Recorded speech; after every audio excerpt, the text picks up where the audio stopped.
Dawn, early Paleocene. The equatorial lowlands of what will one day become northern South America lie submerged beneath a warm, persistent haze. The climate is heavy, greenhouse warm. The atmosphere dense with moisture and carbon. In the half-light, the swamp forest exhales. Broad-leaf plants glisten. Dragonflies skim the surface of still channels the color of steep tea. A sudden ripple disturbs the mirrored water. It is not wind. Beneath the surface, a body thicker than an oil drum displaces the current with patient authority. More than 12 meters of muscle undulate in near silence. The snake skull, wide and blunt, rises briefly to test the air. Then it disappears again, vanishing into tannin-dark depths. There are no human footprints along these banks. No sharpened stone. No fire-scarred earth. 60 million years separate this world from the first appearance of our lineage. Here, survival belongs to reptiles that have mastered heat, water, and ambush.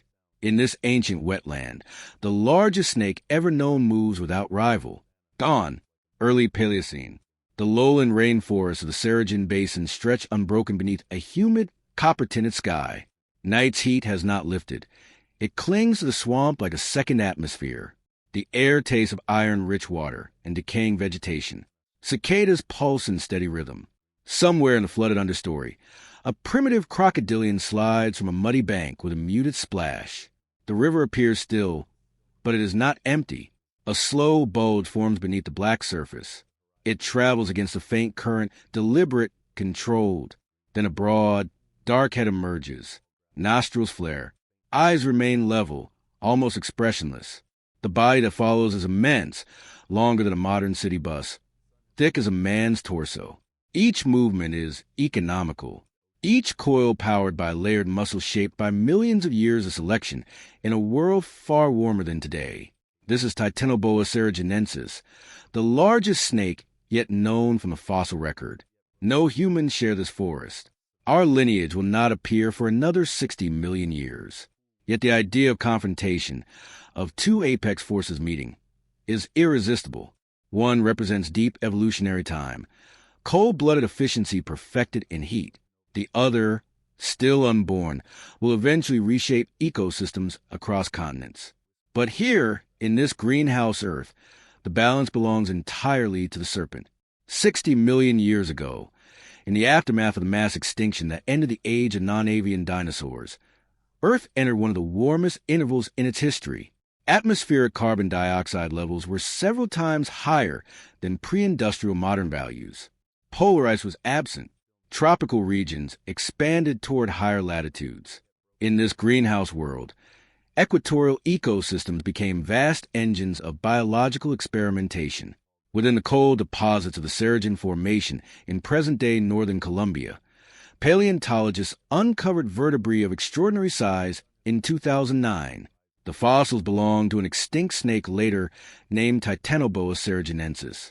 Measurements of the vertebrae, compared with scaling relationships in modern boids, such as green anacondas and boas, suggest an estimated length of approximately 12.8 to 13 meters and a mass exceeding 1,000 kilograms. These estimates are grounded in established correlations between vertebral width and total body length in living constrictors. Titanoboa belonged to the Boidae family, relatives of modern boas and anacondas. Like its living counterparts, it would have been non-venomous. Its predatory strategy relied on ambush and constriction, seizing prey with recurved teeth, rapidly looping coils around the body, and applying pressure sufficient to halt blood circulation rather than simply crushing bone. Modern studies of constrictor feeding mechanics show that circulatory arrest can occur within seconds, a highly efficient method of subduing prey in aquatic or semi-aquatic environments. The Cerrejon ecosystem itself was not a grassland or open plain, but a dense tropical rainforest threaded with rivers, oxbow lakes, and swamps. Fossil pollen and plant remains reveal early relatives of palms, legumes, and other angiosperms already diversifying after the extinction event.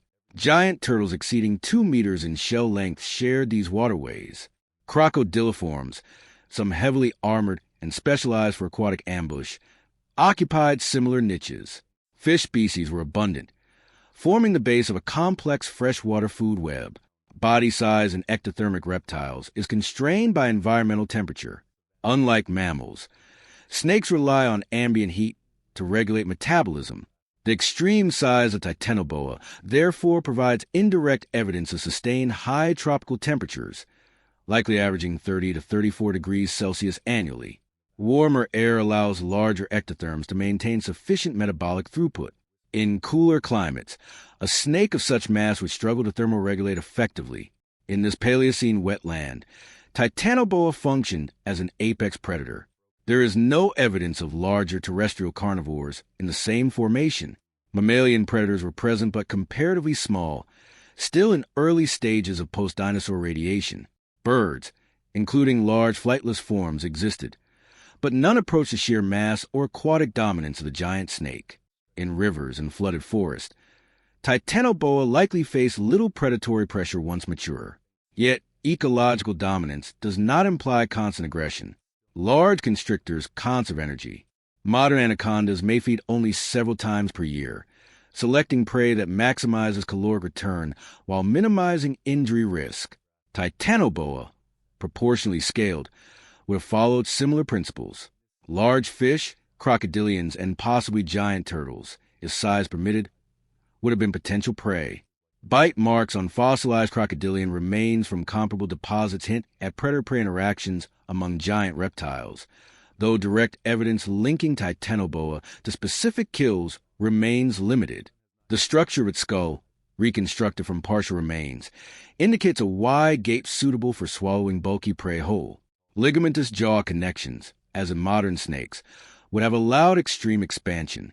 Feeding events for an animal of this scale would have been infrequent but monumental, followed by prolonged digestion in warm, thermally stable waters. This was a world long before primates, before hominins, before stone tools or fire. The evolutionary line that would lead to humans would not diverge from other African apes for another 58 million years. The idea of prehistoric humans encountering Titanoboa is separated not by geography, but by deep time, by an evolutionary gulf that cannot be bridged. The Paleocene epoch, spanning roughly 66 to 56 million years ago, represents a biological recovery phase. With non-avian dinosaurs removed from terrestrial dominance, ecological niches opened abruptly. Mammals diversified, but their early forms remained relatively small, many no larger than modern rodents or small carnivores. Body size in mammals would not dramatically increase until millions of years later, when climatic cooling and shifting vegetation reshaped evolutionary pressures. In contrast, reptiles in equatorial regions face few constraints. The extinction event disproportionately affected large terrestrial dinosaurs, but many aquatic and semi-aquatic reptiles survived. In stable, heat-saturated wetlands like cerrejon, selection favored organisms capable of exploiting abundant aquatic prey.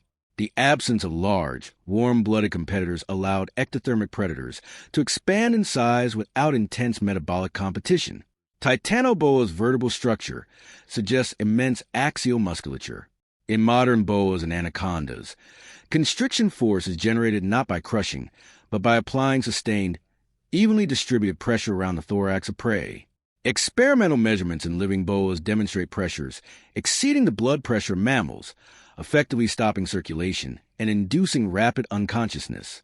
Scaling upward, Titanoboa's coils would produce forces beyond any extant snake. However, biomechanical limits still apply. Even an animal of this magnitude must avoid injury. Large crocodilians, armed with teeth and rotational force, would present significant risk during capture attempts. Stable isotope analysis of fossil remains from cerrejon indicates that many aquatic predators occupied overlapping trophic levels. This implies ecological competition rather than unchecked supremacy. Titanoboa likely selected ambush sites carefully. Shallow channels undercut banks, submerged root systems, where surprise neutralized resistance. Like modern green anacondas, it may have spent extended periods partially submerged, with only nostrils and eyes exposed. Growth patterns in large reptiles suggest prolonged juvenile vulnerability. A hatchling Titanoboa, though large compared to modern snake hatchlings, would still have been prey to crocodilians and large birds. Rapid growth in warm climates may have reduced this vulnerable window, but mortality rates in early life stages were likely high. Only a fraction would reach full size. Reproduction in boids today involves live birth rather than egg laying. While direct fossil evidence of Titanoboa's reproductive strategy is absent, phylogenetic placement within boidae strongly supports viviparity. In dense wetlands, live birth offers advantages, eliminating the need for exposed nests vulnerable to flooding or predation. Neonates, once born, would be immediately independent, relying solely on instinct. The greenhouse climate that enabled Titanoboa's gigantism was not static. Toward the end of the Paleocene, global temperatures rose even further during the Paleocene, Eocene thermal maximum, then gradually began long-term cooling trends across subsequent epochs.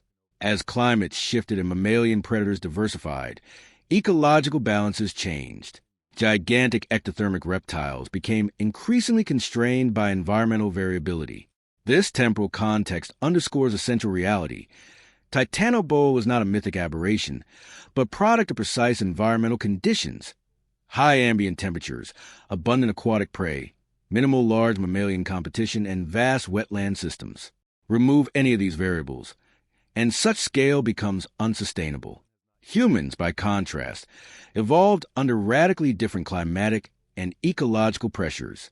Our lineage emerged in fluctuating African environments marked by cycles of drought and expansion, bipedalism, endurance locomotion, tool use, and eventually social cooperation defined our survival strategy.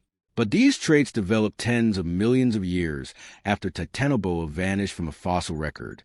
There was never a shared landscape, no encounter, no ancient battle. What exists instead is a thought experiment across deep time. Two apex forms shaped by entirely different evolutionary solutions to survival. One dependent on ambient heat and ambush, the other on cognition, cooperation, and technology. Survival in Titanoboa was governed by thermodynamics. As an ectotherm of exceptional size, its metabolism depended entirely on environmental heat. Unlike mammals, it could not internally regulate body temperature through sustained metabolic combustion. Instead, it absorbed warmth through prolonged contact with sunlit water and humid air. In the Paleocene tropics, where mean annual temperatures likely exceeded 30 degrees Celsius, this strategy was viable. Large body mass in reptiles confers thermal inertia. Once warmed, the animal retains heat longer, stabilizing internal processes.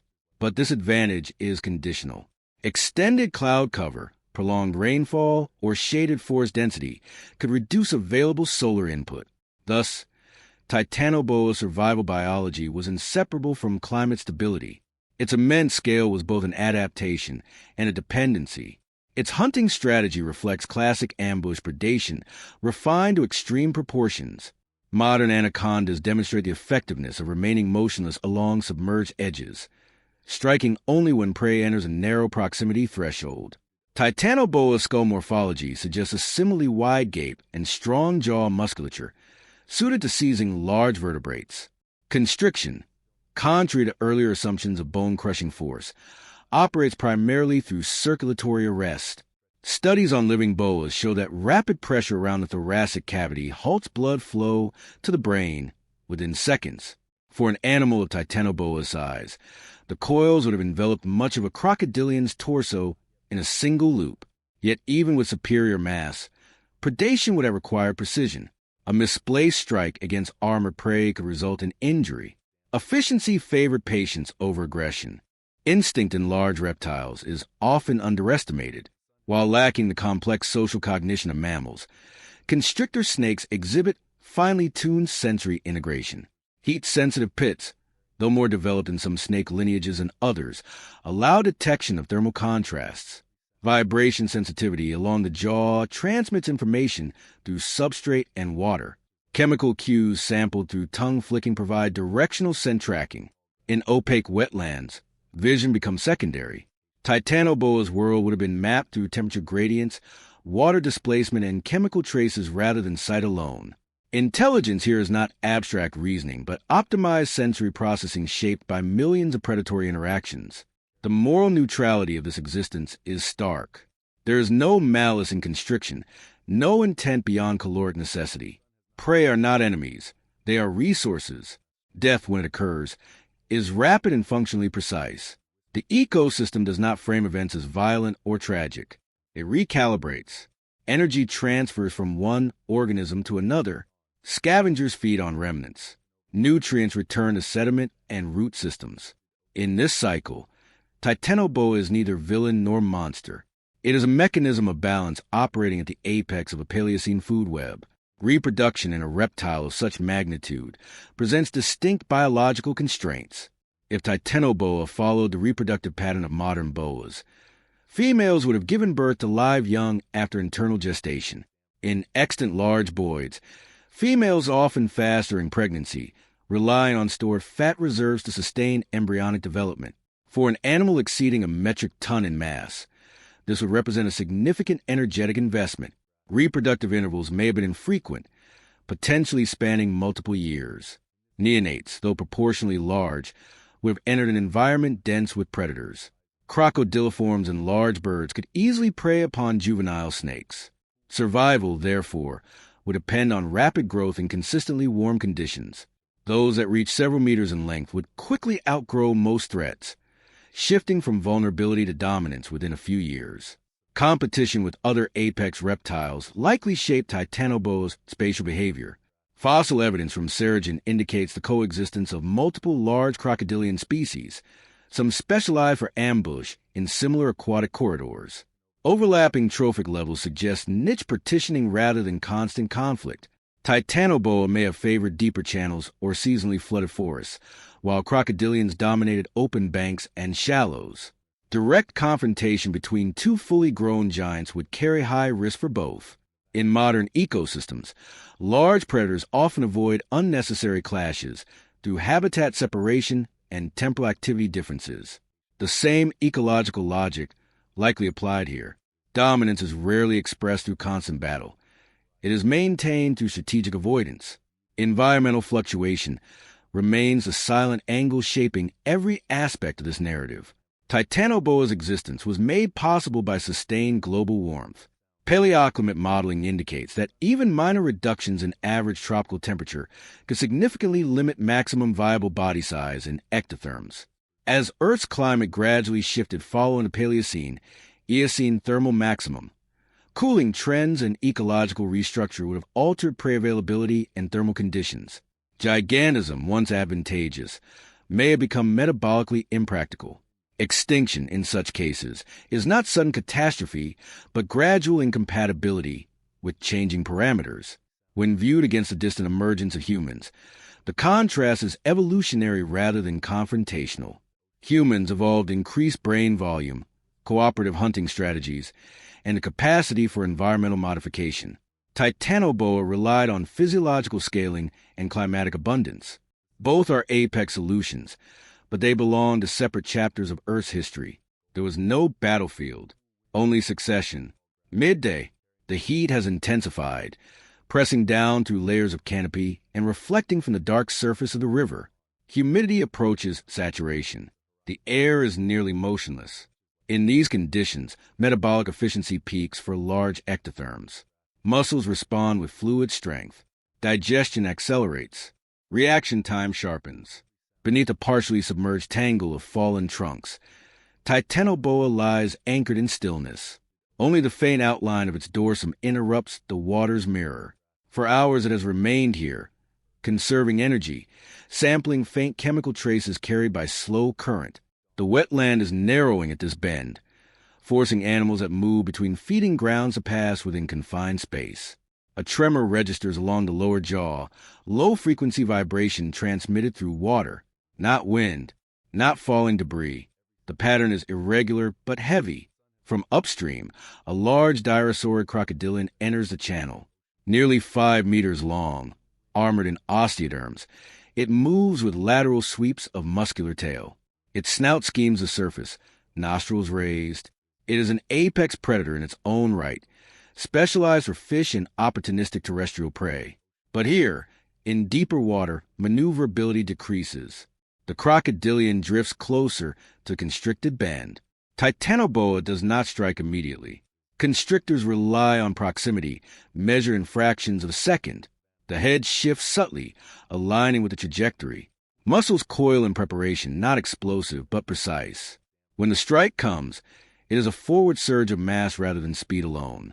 The jaws close behind the crocodilian skull, recurved teeth anchoring into scaled hide. Instantly, the first loop of the body whips around the torso. Water erupts in controlled violence. Spray, churn, sediment lifted from the bottom. The crocodilian reacts with rotational force, attempting a death roll, but rotation is constrained and confined water thick, with submerged branches. The second coil lands, then a third. Pressure builds. Modern biomechanical studies of constrictors demonstrate that blood pressure drops precipitously under sustained thoracic compression. Within seconds, circulation falters. The crocodilian's thrashing grows disordered. Oxygen deprivation compounds circulatory arrest. The struggle becomes tremor, then diminishing resistance. The entire encounter lasts less than 2 minutes. Gradually, movement ceases. Titanoboa maintains pressure longer still, an evolutionary safeguard against premature release. Only when all motion has ended does the giant serpent begin repositioning its jaws, seeking alignment for ingestion. The wetland returns to stillness. The carcass floats briefly before the snake anchors it against the bank. Ingestion must begin at the head. Limbs, if encountered first, create resistance. Titanoboa works methodically, advancing alternating sides of the jaw in incremental motion. Ligaments stretch. The lower jaws separate independently, walking forward over armored scales. Saliva reduces friction. The process is not rapid. For prey of this size, swallowing may require more than an hour. As the crocodilian's forelimbs disappear, the true scale of the undertaking becomes evident. The diameter of the prey approaches the upper threshold of what the snake's gape can accommodate. Modern large anacondas demonstrate extreme cranial kinesis, but even they face mechanical limits. Titanoboa's broader skull offers advantage, yet physics remains constant. With each incremental advance, ribs along the anterior third of the body expand laterally, accommodating volume that distends the skin to tautness.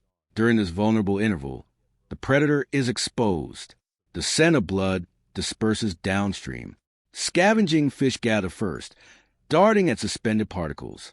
In the shallows beyond the bend, another crocodilian lingers at distance. It does not approach the head. The coiled mass of the snake still represents risk, but it waits, assessing whether opportunity will outweigh danger. In modern ecosystems, large predators occasionally exploit one another's kills, yet direct interference with an animal of this magnitude would be hazardous. Titanoboa continues without haste. Once the prey's center of mass passes the jaws, muscular contractions along the esophagus guide it inward. The process is powered by sequential waves of compression rather than suction. Gradually, the final length of armored tail vanishes. The snake's body now bears a pronounced bulge extending several meters along its midsection. Digestion will be prolonged. In living constrictors, metabolic rate can increase several-fold after feeding, fueled by warm ambient temperatures. Enzymatic activity breaks down bone, muscle, and organ tissue over days to weeks. During this period, mobility is reduced. The snake must seek thermally stable refuge, water deep enough to submerge but warm enough to sustain digestion. The channel quiets again. Sediment settles. The second crocodilian withdraws. In this confrontation, there is no spectacle beyond biological efficiency. A predator calculated distance correctly. A rival misjudged depth. Energy has shifted from one apex organism to another. In a world millions of years before humanity, this is what dominance looks like. Not battle for supremacy, but the relentless arithmetic of survival. For several hours after feeding, Titanoboa remains near the submerged root system where the ambush occurred. Movement is minimal. The distension along its midsection alters buoyancy and balance. In modern large constrictors, post-feeding vulnerability is a measurable phase. Mobility decreases, strike speed diminishes, and escape response slows. The same constraints would have applied here, magnified by scale. 1,000 kilograms of muscle now carries additional mass equivalent to a large crocodilian. By late afternoon, the snake begins a gradual relocation toward deeper water. Thermal stability is essential. Digestive efficiency in ectotherms is temperature dependent. enzymatic breakdown of protein, and bone accelerates within optimal heat ranges. Paleocene equatorial wetlands likely provided consistently warm aquatic refuges, reducing the need for prolonged basking. Submergence also conceals scent and reduces visibility to potential scavengers or competitors. Within the snake's body, physiological transformation is underway.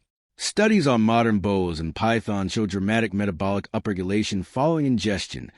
Heart size temporarily increases, digestive organs expand, and acid production intensifies. Blood flow shifts toward the gastrointestinal tract. These changes are reversible but energetically costly. Titanoboa's immense size suggests a similar cascade, scaled upward. The crocodilian's osteoderms and dense skeletal structure will take the longest to dissolve. Calcium and phosphorus liberated from bone will later contribute to muscle maintenance and future reproductive investment. The absence of the crocodilian subtly alters local hierarchy. Territorial waterways in modern crocodilians are structured around size and dominance. The removal of a large individual creates vacancy. Smaller competitors may expand into previously contested channels. Fish populations experience temporary reduction in predation pressure. Such changes ripple outward but rarely produce lasting imbalance. In biodiverse wetlands, redundancy buffers ecological shock. Yet there are limits. Apex predators exert disproportionate influence through selective removal of large prey. Over geological timescales, fluctuations in apex populations can reshape community structure. Fossil assemblages from Cerrejon reveal coexistence of multiple large reptilian taxa, suggesting that no single predator monopolized the system indefinitely. Titanoboa's success depended on prey abundance and environmental continuity. For the snake itself, the coming weeks will be defined by stillness. As digestion proceeds, movement remains calculated. A predator that is fed well does not hunt again until reserves decline.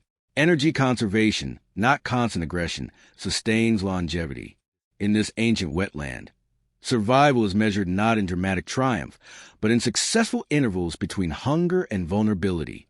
As days pass, Titanoboa gradually returns to its typical patrol routes along the channels, muscles recovered and senses alert. The previous encounter leaves no visible scar, but the physical toll of such a massive meal is evident internally. Organs expanded, energy stores replenished, and metabolism elevated for extended digestion. In living analogs, such periods of low mobility are critical. They determine the window of exposure to disease, parasites, or opportunistic predation. For a creature of Titanoboa's size, such risks are comparatively minor, but evolutionary pressures favor caution regardless of absolute dominance. The wetlands themselves continue their rhythm. Fish and amphibians, once suppressed by crocodilian activity, resume normal foraging patterns.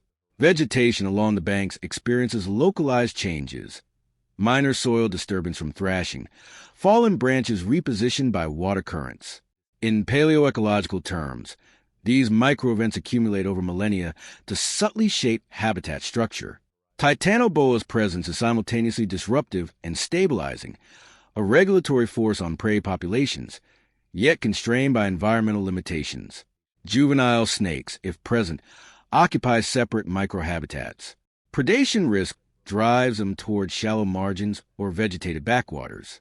Growth rates in warm, resource-rich waters are rapid, reducing mortality vulnerability over months to years. Mature individuals, by contrast, dominate deep channels, controlling access points and optimizing ambush positions.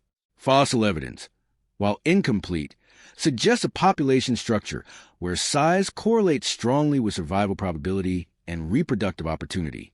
Competition with other apex species is intermittent rather than constant. Large dinosaurs, turtles, and other coexisting predators exploit different prey types or foraging zones. Seasonal flooding, a persistent feature of Paleocene wetlands, further separates activity windows. Titanoboa scale allows preemption of the most energetically rewarding prey, but efficiency requires selectivity. A predator that overreaches risks injury or wasted effort. Long-term, these dynamics create ecological equilibrium. Apex predation maintains population balance among herbivores and smaller carnivores, preventing overexploitation of primary producers. Nutrient cycling is reinforced through decomposition and digestion. Titanoboa, though a singularly massive organism, is not a force of ecological chaos. It is a product of equilibrium, scaled to extreme proportions. In contemplating the interaction between predator and prey, one observes biological impartiality. Death occurs without intent beyond energy transfer. The wetlands do not mourn the crocodilian. They absorb, recycle, and proceed. Titanoboa's dominance is measured in efficiency, survivorship, and reproductive success, not in conquest or malice. In the fossil record, these events leave only indirect evidence: vertebrae, osteoderms, coprolites, and trace patterns that suggest predation. From them, we reconstruct a world where survival dictated form, behavior, and opportunity with unerring precision. Titanoboa cerrejonensis no longer swims the waters of Earth. Its immense coils have long returned to dust, leaving only vertebrae and impressions in ancient sediment as testimony to its existence. Yet even in absence, its story carried profound clarity. It illustrates the uncompromising logic of life. Survival governed by physics, metabolism, and opportunity, not by intention or morality. Predators consume, prey are consumed. Energy transfers, ecosystems adjust, and balance endures. In imagining humans encountering such a creature, one glimpses the scale of evolutionary divergence. Two apex forms, one relying on intellect, cooperation, and technological innovation, the other on heat, muscle, and patience, exist across a gulf of deep time. There is no shared battlefield, no drama of conflict, only the impartial arithmetic of adaptation, scaled to the dimensions of possibility in each era. Nature, indifferent to suffering or triumph, crafts forms suited to prevailing conditions. Titanoboa thrived where warmth, water, and prey abundance converged. Its dominance was neither heroic nor cruel. It was inevitable. Its life, its hunt, its digestion, all unfold with quiet, relentless purpose, governed by environment and biology alone. To study Titanoboa is to witness survival writ large. Whoa, it's huge. A meditation on power, patience, Don't get too and close. the intimate choreography between organism and ecosystem. Its legacy endures in sedimentary layers, in the imagination of those who reconstruct ancient worlds, and in recognition that life, in all its forms, is a continuous negotiation with circumstance. The story of the Titanoboa is not myth. It is a record of existence itself, immense, precise, and unflinching.